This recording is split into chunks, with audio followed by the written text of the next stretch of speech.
বছর বিয়নি মেঘ বৃষ্টি দেয়, বজ্রপাত দেয়, ডোবার রহস্য বাড়ে পদ্মপাতা দিঘিতে তছনছ। শিকড় কেঁচোর মতো জীবনের অনুগ্রহ পায়, পায় না মাথায় ছাতা, এক হাতা ভাতের মানুষও।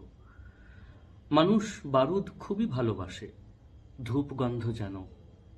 আকাশ পিদ্দিম গেঁথে মন্ত্রী যায় সানাই বাজাতে, পুলিশ মেথর যায় ঝাঁটা হাতে জানাতে বিদায়, দুষ্টু গরুর চেয়ে শূন্য গোয়ালি লাগে ভালো। সমস্যার সমাধান পায় ভূয়দর্শী রাজবাড়ি, অত্যন্ত সহজে, শুধু মানুষ পাথর নয় বলে পরিত্রাণ পেয়ে যায়। অথচ পাথরে যদি মারো, ঘা দাও, অমনি বগা ফোঁস করে। ঐতিহ্যমণ্ডিত দেশের পাথর যদি ছেদরে যায়, বিদেশ কি কবে? ছাত নেই, ভাত নেই, কোন কাম পাথরে মচ্ছাবে তোমাদের? স্বাগত জানাই আপনাদের বছর শেষের এই কবির সঙ্গে দেখার এবারের পর্বে ডাকবাংলা.com-এর পাতায়, যেখানে আপনারা বুঝেই গেছেন যে শব্দগুচ্ছ উচ্চারিত হচ্ছে কবিতার মধ্য দিয়ে তার রচয়িতা একজনই হতে পারেন বাংলা কবিতায়। তিনি একচ্ছত্র অধিপতি শক্তি চট্টোপাধ্যায়। তার মতো করে শব্দকে দুমড়ে মুচড়ে আদর করে খেলিয়ে শুইয়ে ঘুম পাড়িয়ে জাগিয়ে আগুন জ্বালিয়ে কেউ ব্যবহার করেনি আর। এই গ্রন্থটি আমার ভীষণ প্রিয় গ্রন্থ, যার নাম ভাত নেই পাথর রয়েছে। শক্তি চট্টোপাধ্যায়ের একটা মজা ছিল, বইয়ের এমন নাম দিতেন, সে নাম পড়েই মানুষ ছুটে যেত বই পড়তে। সোনার মাছি খুন করেছি, কোথাকার তরবারি কোথায় রেখেছ, যেতে পারি কিন্তু কেন যাব। তারপরে আরো অনেক রয়েছে এরকম। পাড়ের কাঁথা মাটির বাড়ি আমার ভীষণ প্রিয় নাম। তেমনই একটি প্রিয় নামের বই হলো ভাত নেই পাথর রয়েছে, যার শিরোনাম কবিতা দিয়েই বই শুরু হচ্ছে, সেটিই পড়লাম আগে। এখানে সব লাইনই হয়তোবা অন্য কেউ লিখতেও পারতেন, কিন্তু আকাশ পিদ্দিম গেঁথে মন্ত্রী যায় সানাই বাজাতে, এর মধ্যে যে শব্দবন্ধ একই পংক্তিতে ব্যবহৃত হয়েছে এবং তার মাধ্যমে যে দৃশ্যকল্প তৈরি হয়েছে তা অভাবনীয় এবং অভূতপূর্ব। তাকে বাংলা কবিতায় নিয়ে এলেন শক্তি চট্টোপাধ্যায়। এর পরের কবিতাটি যেটি বইতে রয়েছে, ঠিক এর পরবর্তী কবিতা, সেটি বাংলা কবিতায় প্রবাদে পরিণত হওয়া একটি কবিতা, ছেলেটা। এবং এই কবিতা আজও কত প্রাসঙ্গিক পড়লে বুঝতে পারবেন। ছেলেটা খুব ভুল করেছে শক্ত পাথর ভেঙে, মানুষ ছিল নরম, কেটে ছড়িয়ে দিলে পারত। অন্ধ ছেলে বন্ধ ছেলে জীবন আছে জানলায়, পাথর কেটে পথ বানানো তাই হয়েছে ব্যর্থ। মাথায় ক্যারা, ওদের ফেরা যতই থাক রক্ত, নিজের গলা দুহাতে টিপে বরণ করা মৃত্যু। ছেলেটা খুব ভুল করেছে শক্ত পাথর ভেঙে, মানুষ ছিল নরম, কেটে ছড়িয়ে দিলে পারত। পথের হদিশ পথই জানে, মথের কথা মত্ত। মানুষ বড় সস্তা, কেটে ছড়িয়ে দিলে পারত। এ লেখা আজও আমরা মানতে বাধ্য হই দুঃখের সঙ্গে যে মানুষ বড় সস্তা, কেটে ছড়িয়ে দিলেই পারত। শক্তি চট্টোপাধ্যায় এই গ্রন্থে একের পর এক কালজয়ী লেখা লিখে গেছেন। এটিও শক্তির একটি অনন্য স্বভাব যে একই গ্রন্থের মধ্যে এত কবিতা কি করে চিরকালীন হয়ে ওঠে। অনেক কবি আছেন যাদের এক গ্রন্থে হয়তো এমন 5টা লেখা আছে যা কালজয়ী, যা মানুষের মুখে মুখে ফিরেছে। শক্তি চট্টোপাধ্যায়ের এক একটি গ্রন্থে হয়তো 40টি লেখা আছে যা মানুষের মনে থেকে গেছে। এরকম যাকে ক্রিকেটের ভাষায় বলে কি বলবো, এইরকম অ্যাভারেজ স্কোর এটা ভাবা যায় না।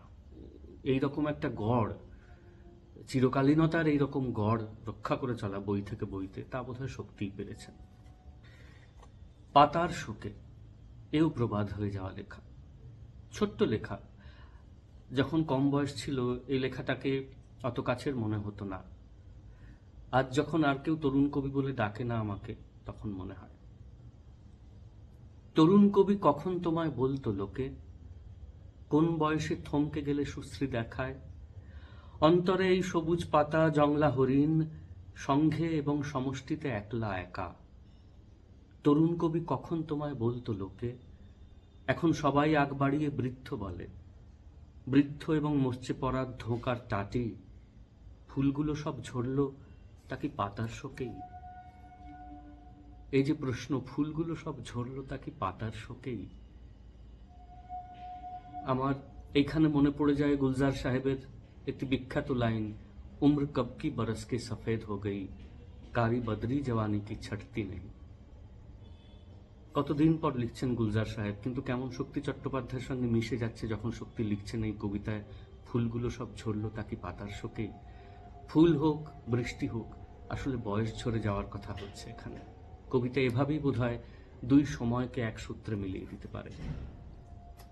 গাছের নিচে, গাছের নিচে দাঁড়িয়ে আছে গাছের মতন, ফুল ফুটেছে সেই মানুষের বুকের ধারে, পাতায় শাখায় হারিয়ে গেছে মুখটি তাহার, গাছের কাছে পারলে হারে।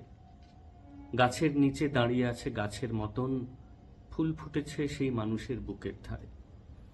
শুকোয় না তার ফুলগুলি আর সবুজ পাতা, ডালপালাতে মৃত্যু এসে রাখে না পা। শিকড়গুলি কাঁকড় মাটি জড়িয়ে ধরে, প্রেমের দুটি হাতের মাঝে মুখের গড়ন। গাছের নিচে দাঁড়িয়ে আছে গাছের মতন, ফুল ফুটেছে সেই মানুষের বুকের ধারে, পাতায় শাখায় হারিয়ে গেছে মুখটি তাহার, গাছের কাছে পারলে হারে। শক্তি চট্টোপাধ্যায়ের কবিতাকে আমার বারে বারে মনে হয়েছে গীতিকাব্য, কেননা তার মধ্যে লিরিসিজম, গীতিময়তা ভীষণভাবে বিদ্যমান। এই যে একই পংক্তি দ্বয়কে ফিরিয়ে ফিরিয়ে আনা, গাছের নিচে দাঁড়িয়ে আছে গাছের মতন, ফুল ফুটেছে সেই মানুষের বুকের ধারে, এই লাইনটি এতবার ফিরে আসছে। বা পাতায় শাখায় হারিয়ে গেছে মুখটি তাহার, গাছের কাছে পারলে হারে, এই লাইনটিও আবার ফিরে আসছে। এবং কবিতাটির পরিসর খুব স্বল্প, তারই মধ্যে তিনি লাইনগুলিকে ঘোরাচ্ছেন। যেমন গানে মুখড়া ফিরে ফিরে আসে অন্তরার শেষে, আভোগের শেষে, সঞ্চারীর শেষে।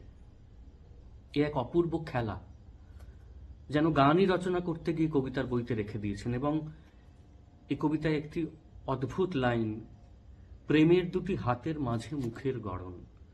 প্রেমকে কি আশ্চর্যভাবে পার্সনিফাই করছেন। প্রেম যেন তার আদরের মুখটি দু হাতের মাঝখানে নিয়ে আছে, নিষ্পলক তাকিয়ে আছে। এই জাদুও শক্তি চট্টোপাধ্যায়েরই করায়ত্ত ছিল কেবল। আর একটা দুটো লেখা পড়ি। আকাশ প্রদীপ। আকাশে উল্লেখযোগ্য নক্ষত্রের সমারোহ নেই, আকাশ প্রদীপ হয়ে তুমি জেগেছিলে।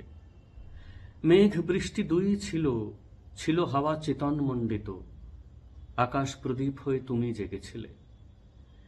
এই মেঘ বৃষ্টি হাওয়া তোমাকেই সাহায্য করেছে, হাওয়া বাড়িয়েছে জ্বালা, নেভাতে আসেনি। মেঘ নক্ষত্রের আলো ঢেকে করে তোমাকে উজ্জ্বল, বৃষ্টি জ্বলে ওঠা আর জীবনের সমতা এনেছে।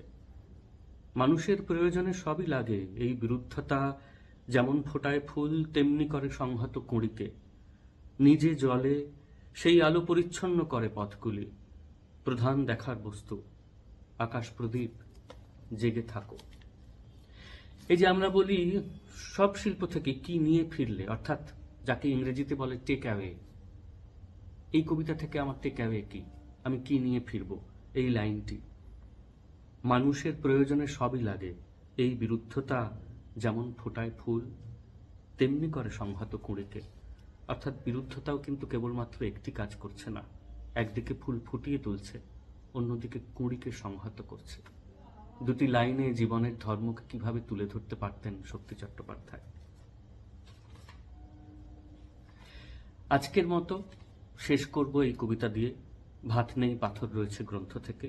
যেভাবে শহর বাজার ভাঙছিল এক নদীর ধারে, ভাঙছিল সেই নদীর ভিতর জলের রাশি, ভাঙছিল নীল রেখায় আকাশ মেঘের ফাঁদে, শহর বাজার ভাঙছিল ভুল নদীর ধারে। হৃদয় পাথর এমনভাবে ভাঙবে শহর, যেভাবে তার ভাঙা উচিত রৌদ্রে ঝড়ে, যেভাবে তার ভাঙা উচিত সকালবেলা, যেভাবে তার ভাঙার কথা রাত মোহনায়। শক্তি চট্টোপাধ্যায় বাংলা কবিতার সম্ভবত সবচেয়ে রহস্যাবৃত, সবচেয়ে উন্মোচিত, সবচেয়ে উদযাপিত আর সবচেয়ে আলোড়নমণ্ডিত কবি। তাকে বারবার পড়েও তার ভিতর থেকে বিস্ফারিত উন্মিলিত আনন্দ ফুরোতে চায় না। সেই আনন্দের চিরকালীন এবং নিঃশেষ উৎস হলেন শক্তি চট্টোপাধ্যায়। তার এই কাব্যগ্রন্থ থেকে এবারের কবির সঙ্গে দেখার লেখাগুলি পড়লাম, আবারও কখনো অন্য কোনো কাব্যগ্রন্থ থেকে শক্তি চট্টোপাধ্যায়কে নিয়েই উঠে আসব। দেখা হবে, ভালো থাকবে।